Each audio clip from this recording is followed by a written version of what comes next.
കൊലപാതകം, പീഡനം, മർദ്ദനം, മോഷണം, അവയവം ഛേദിക്കൽ അങ്ങനെയുള്ള നിരവധി കുറ്റകൃത്യങ്ങൾ നടക്കുന്ന ഒരു നാടാണ് കേരളം. പക്ഷേ അതിൽ നിന്നൊക്കെ വ്യത്യസ്തമായൊരു കുറ്റകൃത്യമാണിത്. കുറ്റകൃത്യം ചെയ്തവർ ഉന്നതരായതുകൊണ്ടുതന്നെ സാധാരണ ഉന്നതർ പ്രതിയാകുന്ന കേസുകളിൽ സംഭവിക്കുന്നത് തന്നെ ഇവിടെയും സംഭവിച്ചു. സംഭവം നടക്കുന്നത് 2017 മെയ് 19 പുലർച്ചെ തിരുവനന്തപുരത്തെ കണ്ണമ്മൂലയിലാണ്. ഒരു പെൺകുട്ടി പരിഭ്രാന്തയായി ഓടിവരുന്നത് ആ സമയം അതുവഴി വരികയായിരുന്ന ഫ്ലൈയിങ് സ്ക്വാഡ് കാണുന്നു.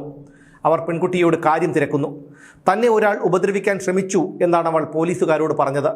ഫ്ലൈയിങ് സ്ക്വാഡ് അവളെയും കൊണ്ട് സ്റ്റേഷനിലേക്ക് പോയി. ഹരികുമാർ എന്ന ഗംഗേശാനന്ദ തീർത്ഥപാദ സ്വാമിയാണ് തന്നെ പീഡിപ്പിക്കാൻ ശ്രമിച്ചതെന്നും അയാളുടെ പീഡനത്തിൽ നിന്ന് രക്ഷപ്പെടാൻ താൻ അയാളുടെ ലിംഗം മുറിച്ചു എന്നുമായിരുന്നു ആ പെൺകുട്ടിയുടെ മൊഴി. പിന്നീട് മജിസ്ട്രേറ്റിന് മുന്നിൽ നൽകിയ രഹസ്യമൊഴിയിലും അവൾ ഇതുതന്നെ പറഞ്ഞു. തന്നെ ഉപദ്രവിക്കാൻ വന്നപ്പോൾ രക്ഷപ്പെടാനായി താൻ അയാളുടെ ലിംഗം മുറിച്ചു. അന്ന് ആ പെൺകുട്ടിയോട് എല്ലാവർക്കും സഹതാപം തോന്നി. പക്ഷേ ഈ സംഭവത്തിൽ എന്തൊക്കെയോ ദുരൂഹതകൾ അന്നു തന്നെ പലർക്കും തോന്നുകയും ചെയ്തു. പെൺകുട്ടിയുടെ വീട്ടിൽ വെച്ചാണ് സംഭവം നടന്നിരിക്കുന്നത്. പീഡിപ്പിക്കാൻ ശ്രമിക്കുമ്പോൾ ലിംഗം ഛേദിക്കുകയോ? സ്വാമി എങ്ങനെയാണ് പെൺകുട്ടിയുടെ വീട്ടിലെത്തിയത്?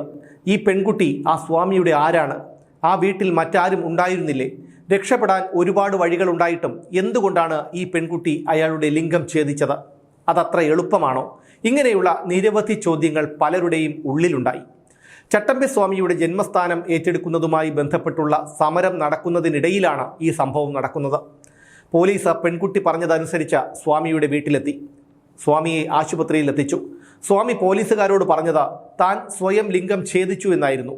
എന്നാൽ പിന്നീട് അദ്ദേഹം ഈ മൊഴി മാറ്റി. ഉറങ്ങിക്കിടക്കുമ്പോൾ മറ്റാരോ ആണ് തൻ്റെ ലിംഗം മുറിച്ചത് എന്നായിരുന്നു സ്വാമിയുടെ പിന്നീടുള്ള മൊഴി. പെൺകുട്ടിയുടെ പരാതിയുടെ അടിസ്ഥാനത്തിൽ പേട്ട പോലീസ് കേസെടുത്ത് അന്വേഷണം തുടങ്ങി.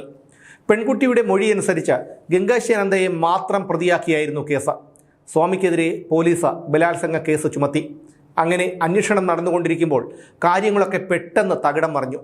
പരാതിക്കാരിയായ പെൺകുട്ടി നേരിട്ട് പോലീസ് സ്റ്റേഷനിലെത്തി. സ്വാമി തന്നെ പീഡിപ്പിക്കാൻ ശ്രമിച്ചിട്ടില്ലെന്നും താനല്ല സ്വാമിയുടെ ലിംഗം മുറിച്ചതെന്നും പെൺകുട്ടി പോലീസിനോട് പറഞ്ഞു. സ്വാമിയുടെ സഹായിയായ അയ്യപ്പദാസാണ് ലിംഗം മുറിച്ചതെന്ന് അവൾ പരാതിയും നൽകി. പിന്നീട് കോടതിയിലും ഈ മൊഴി അവൾ ആവർത്തിച്ചു.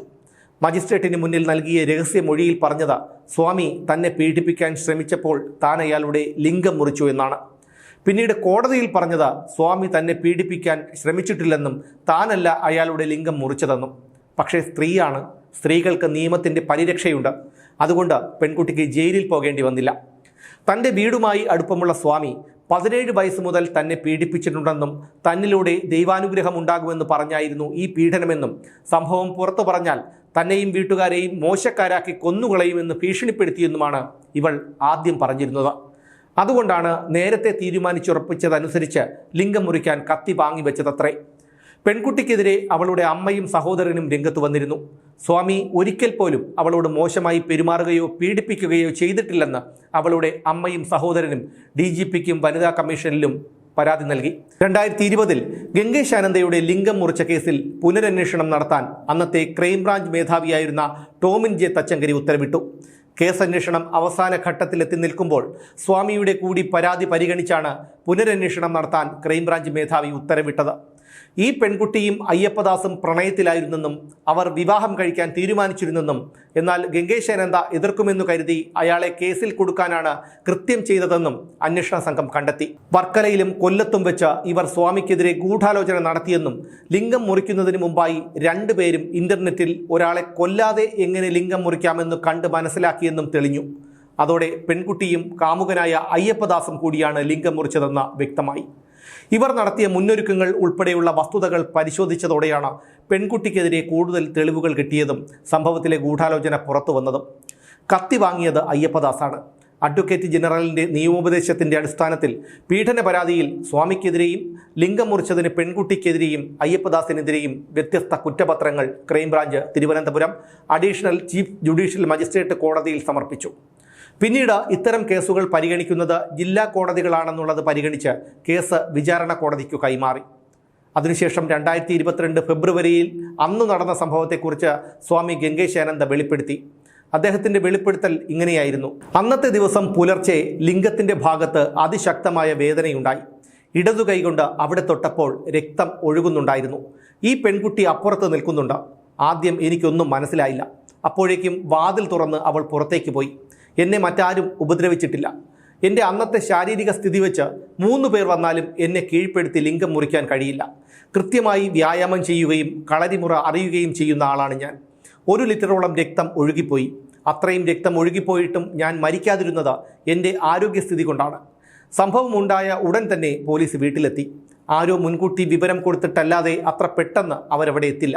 ഈ പെൺകുട്ടി ആദ്യം ഓടിപ്പോയത് അന്ന് ADGP ആയിരുന്ന ബി സന്ധ്യയുടെ വീട്ടിലേക്കാണ്. ആ പെൺകുട്ടിയെ LLBക്ക് പഠിപ്പിച്ചതും ലോക്കൽ ഗാർഡിയനായി നിന്ന് കാര്യങ്ങളൊക്കെ നോക്കിയതും ഞാനായിരുന്നു. കുറച്ചു നാളുകളായി ഈ കുട്ടിയുടെ സ്വഭാവത്തിൽ മാറ്റമുണ്ടായിരുന്നു. അവൾക്ക് എന്തോ മാറ്റമുണ്ടെന്നും അതുകൊണ്ട് ശ്രദ്ധിക്കണമെന്നും അവളുടെ അമ്മയോട് ഞാൻ പറയുകയും ചെയ്തു. സംഭവം നടക്കുന്നതിന് മുമ്പ് കുറച്ച് ദിവസങ്ങളായി ഞാനും ആ പെൺകുട്ടിയും തമ്മിൽ സംസാരിക്കാറില്ലായിരുന്നു. അവളുടെ വീട്ടുകാർ വയനാട്ടിൽ സ്ഥലം വാങ്ങാനുള്ള ഒരുക്കത്തിലായിരുന്നു. അതുമായി ബന്ധപ്പെട്ടാണ് ഞാൻ അവളുടെ വീട്ടിൽ പോയത്. ലിംഗം മുറിച്ച വേദനയിൽ ആശുപത്രിയിലെത്തിയപ്പോൾ ഡോക്ടർമാർ എന്തു പറ്റിയതാണെന്ന് ചോദിച്ചു. താങ്ങാൻ കഴിയാത്ത വേദനയുണ്ടായിരുന്നു അപ്പോൾ. അതുകൊണ്ടാണ് സ്വന്തമായി ലിംഗം മുറിച്ചതാണെന്ന് അന്ന് ഞാൻ പറഞ്ഞത്. അയ്യപ്പദാസിൻ്റെ കുടുംബത്തിലുള്ള പലർക്കും അസുഖങ്ങളുണ്ടായിരുന്നു. ഞാൻ അയാളെ ഒരുപാട് സഹായിച്ചിട്ടുണ്ട്. പലപ്പോഴും പ്രശ്നക്കാരനായിരുന്ന അയ്യപ്പദാസ് മയക്കുമരുന്ന് ഉപയോഗിക്കുമെന്ന് പിന്നീടാണ് മനസ്സിലായത്. ആ പെൺകുട്ടിയുടെ വീട്ടുകാർ ആദ്യം മുതൽ തന്നെ എൻ്റെ ഭാഗത്തായിരുന്നു. അവൾ ഇന്റേൺഷിപ്പ് ചെയ്തത് പേട്ട പോലീസ് സ്റ്റേഷനിലാണ്. ചട്ടമ്പി സ്വാമിയുടെ ജന്മസ്ഥലത്തെ പ്രതിമ കാണാതായ സംഭവത്തിൽ പ്രതിഷേധം നടന്നിരുന്നു. അപ്പോൾ അവിടെ വന്ന അന്നത്തെ പേട്ട CI പ്രതിമയിരുന്ന സ്ഥലത്ത് ചവിട്ടി. അയാളെ സസ്പെൻഡ് ചെയ്യണമെന്നാവശ്യപ്പെട്ട് മുന്നിൽ നിന്നത് ഞാനായിരുന്നു. സംഭവത്തിലെ മുഖ്യപ്രതി അയ്യപ്പദാസ് അല്ല. ഇങ്ങനെയായിരുന്നു ഗംഗേശാനന്ദ പിന്നീട് വെളിപ്പെടുത്തിയത്. ജനനേന്ദ്രിയം മുറിച്ചതിന് പിന്നിൽ 3 പേരുണ്ടെന്നും അതിൽ അന്നത്തെ ADGP ബി സന്ധ്യയ്ക്ക് പങ്കുണ്ടെന്നും ഗംഗേശാനന്ദ ആദ്യം തന്നെ ആരോപിച്ചിരുന്നു. ചട്ടമ്പി സ്വാമിയുടെ ജന്മസ്ഥലം വാങ്ങിയത് ബി സന്ധ്യയായിരുന്നു. അന്ന് പെൺകുട്ടിയുടെ ദേഹപരിശോധന നടത്താനോ ആക്രമിച്ച ആയുധം കണ്ടെത്താനോ പോലീസ് ശ്രമിച്ചില്ലെന്നും ഗംഗേശാനന്ദ ആരോപിച്ചു. ചട്ടമ്പി സ്വാമിയുടെ ജന്മഗൃഹം നിലനിന്നിരുന്ന സ്ഥലം വാങ്ങിയത് ബി സന്ധ്യയായിരുന്നു. എന്നാൽ ഇവരെ അകത്തേക്ക് പ്രവേശിപ്പിക്കാൻ വിശ്വാസികൾ തയ്യാറായില്ല. പിന്നീട് പുത്തൻപാലം രാജേഷ് എന്ന ഗുണ്ടയും അയാളുടെ അനുയായികളായ 55ഓളം പേരും കൂടിയെത്തി ആൾക്കാരെ അടിച്ചോടിച്ചാണ് സന്ധ്യയ്ക്ക് അവിടെ കയറാൻ കഴിഞ്ഞതെന്നും ഗംഗേശാനന്ദ വെളിപ്പെടുത്തി.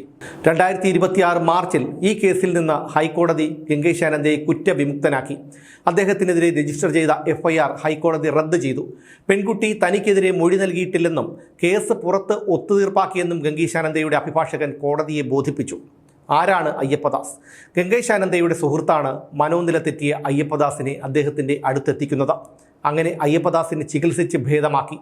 ഡോക്ടർമാരുടെ ചികിത്സയിലൂടെയും ധ്യാനത്തിലൂടെയും അയാൾ സാധാരണ നിലയിലേക്കെത്തി. മനോനില വീണ്ടെടുത്തപ്പോൾ അയാൾ പറഞ്ഞത് ആലുവ മണപ്പുറത്ത് വെച്ച് പരിചയപ്പെട്ട ഒരു 45-കാരിയുമായി തനിക്ക് ബന്ധമുണ്ടായിരുന്നെന്നും പിന്നീട് ഈ സ്ത്രീ തൻ്റെ സമ്പാദ്യമെല്ലാം തട്ടിയെടുത്തു എന്നുമാണ്. അതിനുശേഷമാണ് അയാളുടെ മനോനില തെറ്റിയതത്രേ. അസുഖം ഭേദമായതിനു ശേഷം അയ്യപ്പദാസ് ഗംഗേശാനന്ദയുടെ നിഴല് പോലെ എപ്പോഴും ഒപ്പമുണ്ടായിരുന്നു.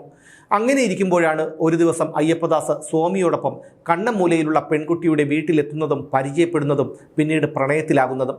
ഇതറിഞ്ഞ സ്വാമി 2 പേരെയും താക്കീത് ചെയ്തിരുന്നു. ഇതിനുശേഷം സ്വാമി ആ പെൺകുട്ടിയോട് സംസാരിക്കാൻ പോലും തയ്യാറായില്ല. തനിക്ക് തെറ്റുപറ്റിയെന്നും നേരിൽ കണ്ട് ക്ഷമ ചോദിക്കണമെന്നും പറഞ്ഞ പെൺകുട്ടി നിരന്തരം സ്വാമിയെ വിളിച്ചു. അതുകൊണ്ടാണ് വയനാട്ടിലായിരുന്ന സ്വാമി തിരുവനന്തപുരത്തെത്തിയത്. രാവിലെ സ്വാമിയോട് മാപ്പ് ചോദിച്ചിട്ട് പെൺകുട്ടി വീട്ടിൽ നിന്ന് പോയി. സ്വാമി ഗംഗേശാനന്ദയുടെ ശിഷ്യനായ സ്വാമി ഗരുഡ ഭജാനന്ദയാണ് ഈ വെളിപ്പെടുത്തൽ നടത്തിയത്. ആരാണ് ഗംഗേശാനന്ദ? കോട്ടയം ജില്ലയിലെ നെടുംകുന്നത്തെ ഒരു സാധാരണ കുടുംബത്തിലായിരുന്നു ഹരികുമാർ എന്ന ഗംഗേശാനന്ദയുടെ ജനനം. പിന്നീട് ആത്മീയ യാത്രയുടെ വഴിയിലേക്ക് അദ്ദേഹം എത്തി.